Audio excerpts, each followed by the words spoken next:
দর্শকরা, ঈশান বাংলার ইভিনিং শোতে আপনাদের সবাইকে স্বাগত জানাচ্ছি।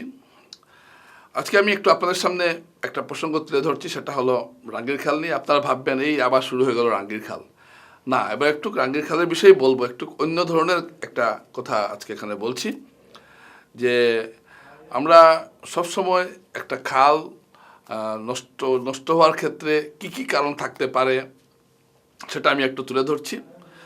আপনারা জানেন যে রাঙ্গির খাল একটা আবর্জনা পরিষ্কারের একটা কাজ শুরু হয়েছে গত কয়েকদিন থেকে, যে কাজটা গত শীতে করা উচিত ছিল কিন্তু করা হয়নি। তো এখন হচ্ছে কাজটা, এটাই বড় কথা। এবং দেখুন, এমন একটা একটা আশ্চর্য হয়ে যাবে আমি এখন যে কথাটা বলবো। রাঙ্গির খালটা সানলিটের এখান পর্যন্ত মাত্র পরিষ্কার করা হয়েছিল এত বছর, কারণ পুরসভার এখতিয়ার এই সানলিট পর্যন্ত।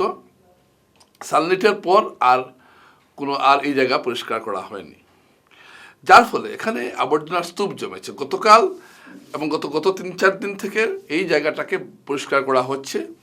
এমনভাবে জায়গাটা হয়েছে, মানে প্রথমত এখানে বাস্কো, মানুষের সোফা সেট, তারপর গত বন্যায় যে মানুষের যে বিভিন্ন ফার্নিচার গিয়েছিল, সব গিয়ে এই জায়গায় জমা হয়েছে, যার ফলে এই জায়গার নালাটা পুরো বন্ধ হয়েছিল এতটা বছর। এই যে শিলচরে যে চট করে আমি যে বারে বারে বলতাম যে বিভিন্ন অনুষ্ঠানে যে রাঙ্গির খালটা খনন করাটা খুব জরুরি, রাঙ্গির খালটা পরিষ্কার করা খুব জরুরি, এবং আমি যে ঠিক কথা বলেছি এটা প্রমাণ হয়েছে। রাঙ্গির খালে সানলাইটের এখানে আবর্জনার স্তূপ 3-4 দিন লেগেছে, প্রায় কয়েক 100 কামলা শ্রমিক লাগিয়ে এটা পরিষ্কার করতে হয়েছে।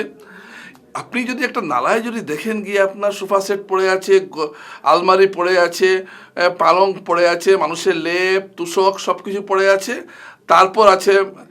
তারপর তো আছে সবশেষে তো প্রায় কয়েকশো মদের বোতল। তো এই যে একটা এবং অনেকগুলো আবর্জনা, তারপর থার্মোকল এসব মিলিয়ে একটা ভয়াবহ অবস্থা। এই অবস্থা থেকে এখন খালটাকে ঠিক করা হয়েছে এবং দেখা যাচ্ছে জল যাচ্ছে। তো আমি যারা এই কাজটা করছেন তাদেরকে আমি সাধুবাদ জানাই।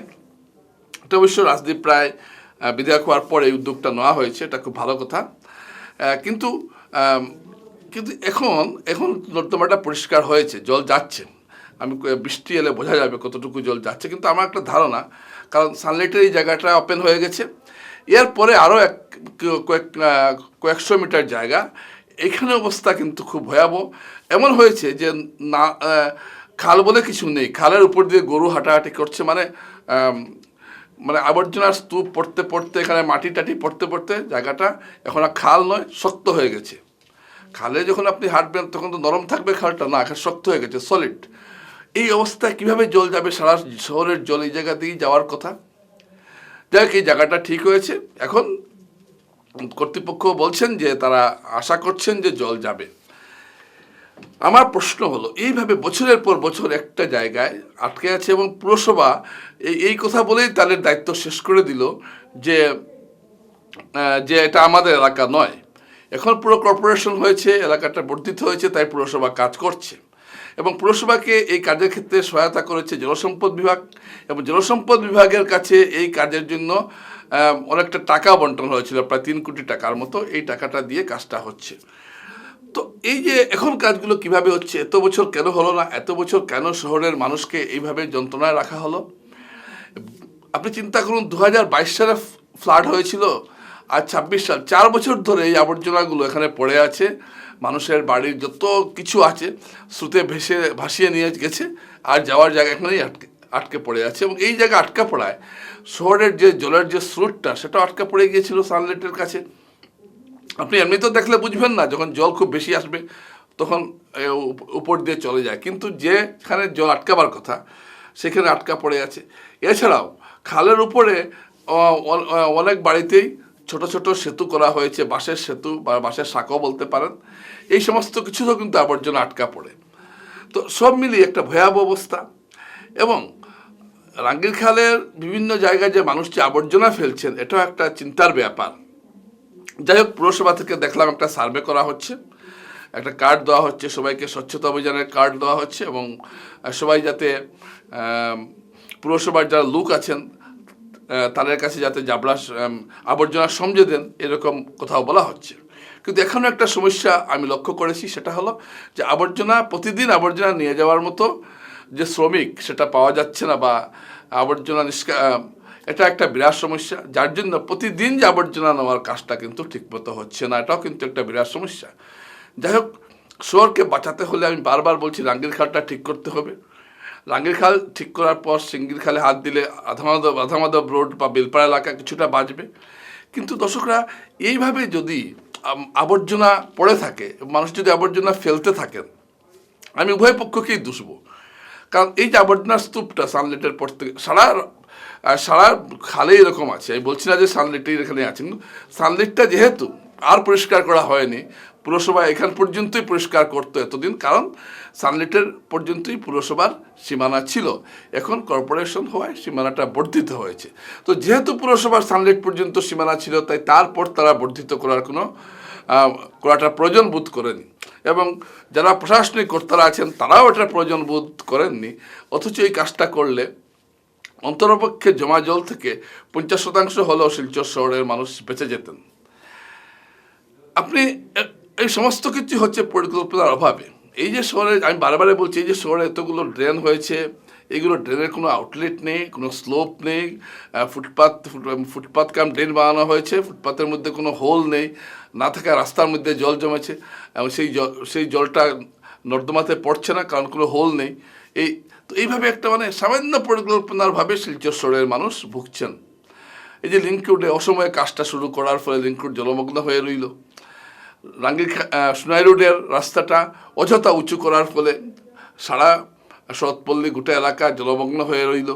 এই যে একটা অব্যবস্থা এবং সমন্বয়ের অভাব কাজের মধ্যে, এটা কিন্তু একটা বিরাট বিপদ ডেকে এনেছে আমাদের শহরে। আমি জানি না এটা কতদিন চলবে, কিন্তু এই বিষয়ে সচেতন হওয়াটা খুব প্রয়োজন।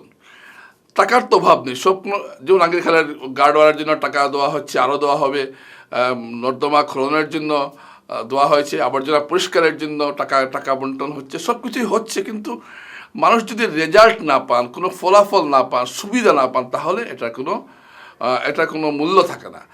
তাই দর্শকরা, একটা জায়গা আমি স্তম্ভিত হয়ে গেলাম, এত বছর থেকে পরিষ্কার না করার ফলে শিলচর শহরের মানুষ এত বছর ভুগলেন, এটা কী ধরনের কথা। আর বারবার বলা হচ্ছে না আমরা তো সব কিছু পরিষ্কার করেছি, আমরা এই করেছি সেই করেছি, আসলে কিছুই হয়নি। তো তাছাড়া দেখুন, খালি শুধুমাত্র পরিষ্কার করলে তো হয় না, এটাকে রক্ষণাবেক্ষণ করতে হবে। এই যে নর্দমাটা পরিষ্কার হলো রাঙ্গির খালের, কিন্তু এরপর যদি দেখা যায় না, মানুষ আবার আবর্জনা ফেলছেন, তো গাড়ি আসে না, তো যেখানে আবর্জনা তুলে আবার রাস্তার পাশেই রেখে দেওয়া হলো, সেই আবর্জনা মাটি রেখে দেওয়া হলো, সেই মাটি আবার বৃষ্টি ধুয়ে নর্দমা এসে পড়ছে। এই ধরনের কাজ করেও লাভ নেই। আবর্জনা যখন পরিষ্কার হয়েছে, এটাকে সুন্দরভাবে এগিয়ে নিয়ে যেতে হবে, এটাই হলো বড় কথা। দর্শকরা, রাঙ্গির খাল অত্যন্ত গুরুত্বপূর্ণ আমাদের কাছে। আপনারা বলবেন আমি একটা খাল নিয়ে কেন বারে চেঁচাই, এই জন্য চেঁচাচ্ছি, এই খালের সঙ্গে শিলচর শহরের প্রায় 3 লক্ষ মানুষের ভাগ্য জড়িত রয়েছে। এবং আপনার মনে আছে 2022 সালের সেই ভয়ঙ্কর বন্যার কথা। আজকের দিনটাতে গতবার শিলচর শহর জলমগ্ন ছিল, কিন্তু কোনো নদীতে জল ছিল না, শুধুমাত্র জমা জলে। এবার বর্ষাটা আসলেও খুব একটা এখন ধরতে পারেনি। যদি আরও কয়েকদিন বর্ষণটা দিত, তাহলে কিন্তু শিলচরের অবস্থা ভয়াবহ হতো।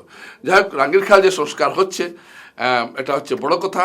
এখন আরেকটা ন্যাশনাল হাইওয়ে লঙ্গাই খাল এবং বেলপাড়া সিঙ্গির খাল, এই দুটো খাল কিন্তু আবর্জনা পরিষ্কার করা খুব জরুরি। এবং লঙ্গাই খাল তো অর্ধেকই দখল হয়ে রয়েছে, দখল মুক্ত করার কাজটা শুরু করতে হবে। এবং আমার কাছে অনুরোধ রইল, আমি বিধায়ক এবং পুরো প্রশাসনকে অনুরোধ করছি যে আপনারা লঙ্গাই খালকে দখলমুক্ত করার একটা প্রয়াস নিন। কারণ শিলচরের মানুষ এখনও কিন্তু বর্ষা পুরো বাকি রয়েছে, যে কোনো মুহূর্তে যে কোনো কিছু ঘটতে পারে। তাই শিলচরকে জমাজল থেকে উদ্ধার করতে হলে এই দুটো কাজ করা খুব জরুরি। নমস্কার।